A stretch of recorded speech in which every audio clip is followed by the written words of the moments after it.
हरिओम। जय श्री कृष्ण। ओम गणेश। ओम नमो नारायण।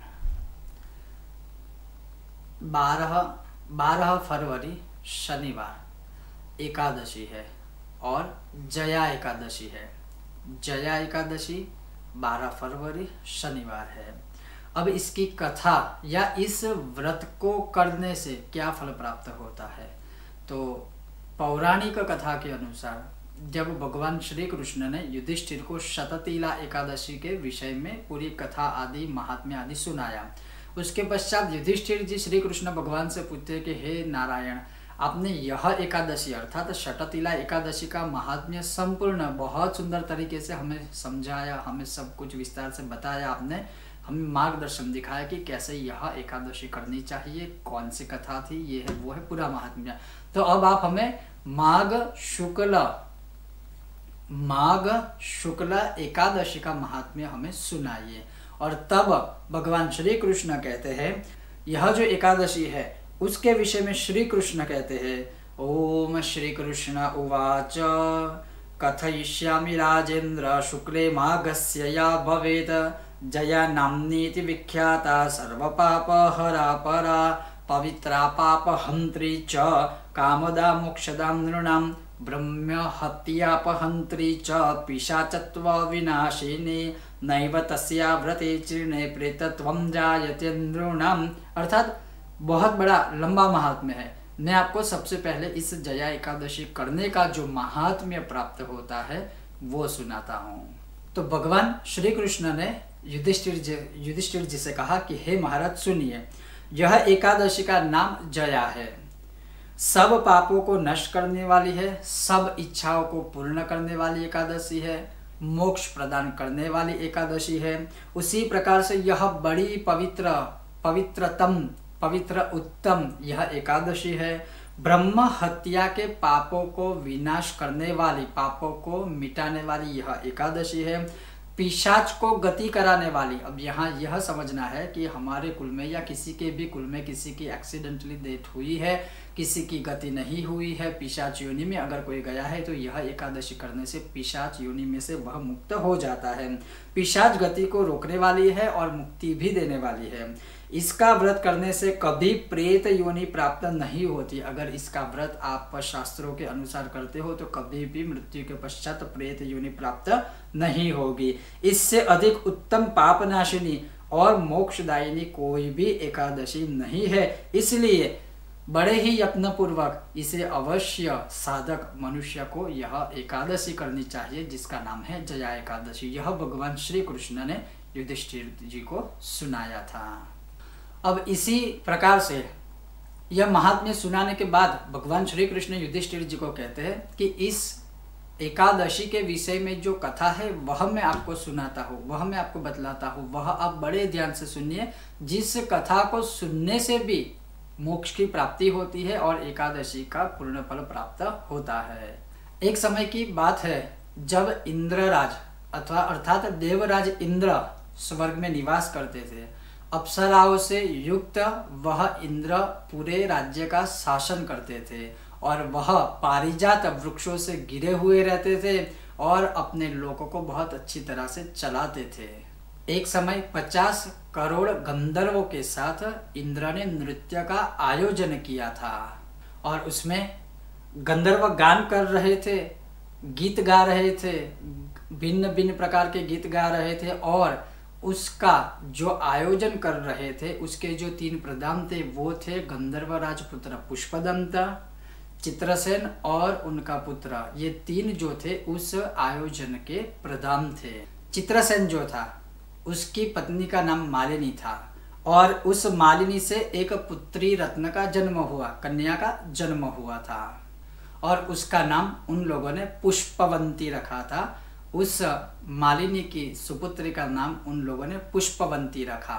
उसी प्रकार से पुष्पदंत जो गंधर्व है, जिसकी रचना शिव महिम्न स्तोत्र जिन्होंने की थी, उनका एक पुत्र था और उनका नाम उन्होंने रखा था माल्यवान।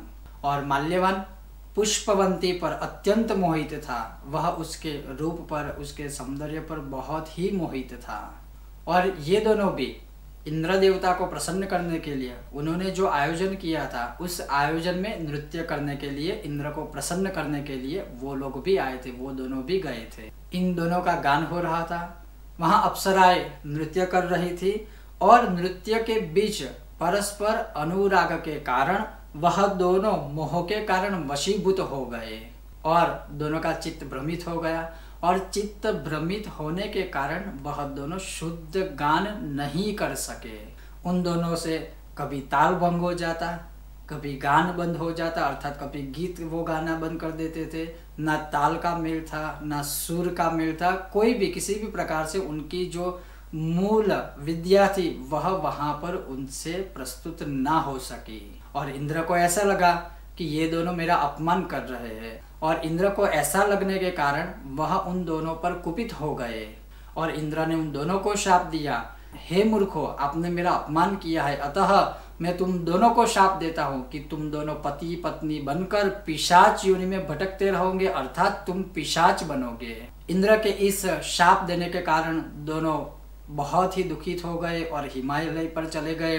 दोनों पिशाच योनि में रहकर बहुत दुखित और बहुत कुपित होने लगे। एक दिन पिशाच योनि में पिशाच ने अपनी पिशाची को कहा कि हमने कौन सा पाप किया है जिससे यह पिशाच योनि हमें प्राप्त हुई है, अर्थात इंद्र ने हमें ऐसा शाप देकर पिशाच योनि में हमें रखा है। नरक का कष्ट अत्यंत भयंकर होता है, दुख देने वाला होता है और पिशाच योनि भी उससे कम नहीं है। पिशाच योनि तो उससे भी अत्यंत दुख देने वाली है, अतः पाप करने से अवश्य हमें बचना ही चाहिए। अर्थात इसी चिंताग्रस्त होने के कारण वो दोनों पिशाच योनि में भी दिन ब दिन सूखते जा रहे थे। उनका जो पिशाच योनि स्वरूप था वो धीरे धीरे सूख रहा था और देव योग से पूर्व जन्म के कुछ पुण्य काल की वजह से उन्हें माघ माह की एकादशी तिथि प्राप्त हो गई। और वो एकादशी कौन सी थी? जया, जो विषय में हम आज बात कर रहे थे। इस प्रकार से दैव योग से दोनों ने अनजाने में ही जया एकादशी का उपवास कर दिया। कैसे? तो उस दिन उन दोनों ने आहार का त्याग कर दिया। जैसे किसी की जब मृत्यु नजदीक होती है तो धीरे धीरे खाना पीना ये है वो है सब धीरे धीरे बंद हो जाता है। तो वह पिशाच योनि में होने के बाद उनकी मृत्यु जब नजदीक आती है तो उसी दिन देव योग से जया एकादशी तिथि थी। तो उन दोनों ने खाना पीना बंद कर दिया, पूरे दिन कुछ भी नहीं खाया, ना किसी की जीव हिंसा की, क्योंकि पिशाच योनि है तो जीव हिंसा करते हैं, लेकिन उस दिन जीव हिंसा भी नहीं की। उन लोगों ने उस दिन फल भी नहीं खाए, कुछ भी खाना नहीं खाया, केवल एक पीपल के पेड़ के नीचे दोनों पूरे दिन बैठे रहे। धीरे धीरे दोपहर हुई, फिर शाम का समय हुआ, फिर संध्या काल हुई, फिर रात्रि काल हुआ। धीरे धीरे फिर सुबह हुई, प्रातः काल हुई, अर्थात द्वादशी की सुबह हो गई। और जैसे ही उनकी मृत्यु नजदीक आई तो अनजाने में ही दोनों से जया एकादशी का व्रत हो गया था। फिर द्वादशी की सुबह हो गई और देखिए अनजाने में ही पूरा दिन कुछ खाना पीना नहीं खाया, कोई जीव हिंसा नहीं की, कोई पाप नहीं किया, एक पीपल के पेड़ के नीचे बैठे और पूरी रात जागरण भी हो गई। मतलब अनजाने में ही व्रत भी हो गया, जागरण भी हो गई, कोई दोष भी नहीं हुआ। तो अनजाने में ही उन लोगों से जया एकादशी का पूर्ण रूप से प्रॉपर उपवास हो गया और अनजाने में ही जैसे उनसे यह एकादशी का व्रत हो गया, द्वादशी की सुबह तक जागरण की और उसी कारण वह लोग अपने पूर्व रूप में वापस आ गए। अर्थात मूल रूप उनका था, मूल जन्म था, उसी रूप में वो लोग वापस आ गए। फिर वो पहले की तरह मनोहर रूप में आ गए। दोनों शोभायमान हो रहे थे, अच्छे वस्त्रों से, शरीर पर अलंकृत थे, शरीर पर अलंकार थे और विमान में बैठकर दोनों फिर भगवान के लोक में चले गए, अर्थात वैकुंठ लोक गए।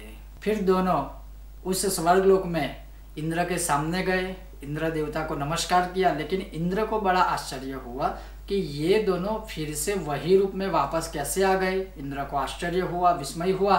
तो इंद्र देवता ने दोनों को पूछा कि मैंने तुमको शाप दिया था कि तुम दोनों पति पत्नी स्वरूप में पिशाच योनि में जाओगे, तो फिर आप पिशाच योनि में से फिर से इसी रूप में वापस कैसे आ गए? मुझे बड़ा आश्चर्य हो रहा है। फिर माल्यवान बोला कि हे भगवान, आपने जो शाप दिया था वो तो हमने भुगता ही, लेकिन भगवान वासुदेव की कृपा से हमने जया नाम की एकादशी का व्रत किया, जागरण आदि किया, मतलब हमसे अनजाने में ही यह व्रत हो चुका, तो उसी व्रत के प्रभाव से हमारी पिशाचता जो है वो दूर हो गई और हम हमारे पूर्व जन्म में पूर्व मूल रूप में वापिस आ गए। और यह सब जो हुआ है वह भगवान वासुदेव नारायण की कृपा से हुआ है।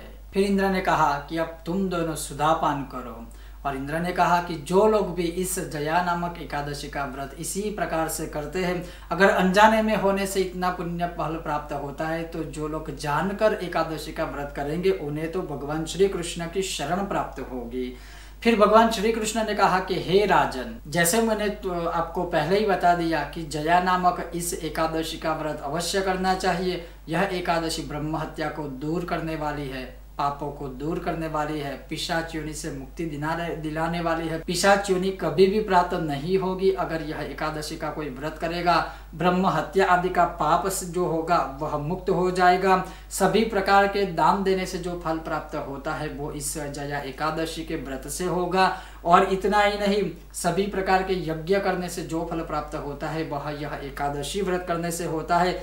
इसलिए हे युधिष्ठिर राजा, इस जया एकादशी के व्रत को जिस तरह से मैंने आपको कथा के साथ सुनाया, उसी प्रकार से जो कोई भी मनुष्य करता है उसे भी यह सर्व शुभ फल प्राप्त होता है। तो आपने सुना कि जिस प्रकार से भगवान श्री कृष्ण ने युधिष्ठिर जी को यह जया नामक एकादशी का व्रत बताया और कथा भी सुनाई, उसी प्रकार से अगर जो कोई भी इस कथा को श्रवण करता है, जो कोई भी इस एकादशी का व्रत करता है, कि शुभ फल प्राप्त होंगे और वह कभी पिशाच योनि को कभी भी प्राप्त नहीं होंगे और जो भी पाप हुए हैं वह सब पाप भस्मीभूत हो जाएंगे। तो ये थी जया नामक एकादशी की कथा और उसका महात्म्य। आपको यह कथा श्रवण करने में कैसी लगी अवश्य मुझे बताइए। और अगर आपको यह विषय वीडियो पसंद आया हो, बिना भूले वीडियो को लाइक कीजिएगा, ज़्यादा से ज़्यादा शेयर कीजिएगा और हमारे चैनल को सब्सक्राइब अवश्य कीजिएगा।